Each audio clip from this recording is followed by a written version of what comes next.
For the last 2 weeks, I've been designing a 3D printable spaceship to be used in an upcoming music video. The inspiration for this ship comes from the 2001 Mercury Villager, which is the minivan that I drove back in high school. With that in mind, my bandmate made a sketch of what conceptually this spaceship should look like. As you can see, we've got a van body with a thruster and some wings in the wheel wells and a fin on the top. It's a good concept. My job now is to turn this concept into a real design that can be 3D printed and put together. So here's where we're at with that.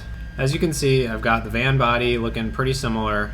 I maybe spaced up some of the different components a little bit.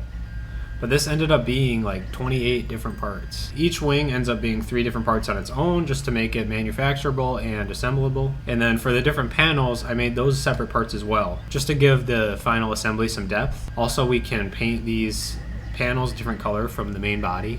Still deciding what color that should be, comment below. The windows are their own parts. The windows are going to be made from like a translucent 3D printable material, so that way I can emit light from the inside and it'll make it look like, you know, the lights are on the inside of the ship as it's flying through space. Then of course I've got the fin on top, which is very similar to the bottom wings, just a little bigger, and it mounts differently. In the back, I designed a thruster, and I thought it would be cool if the thruster was sort of representing a tire, like a spare tire that would be on the back of your car.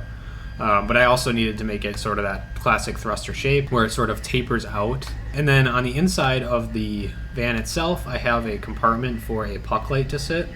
That puck light is going to shine through the thruster and give it sort of a blue glow. Once we have all these parts 3D printed, we can just assemble them like so. And it's not going to be that fast when we do it in real life. It's going to be like 2 days of sanding, priming, painting, and assembling. I've already started 3D printing the main capsule, so follow along if you want to see how this all turns out.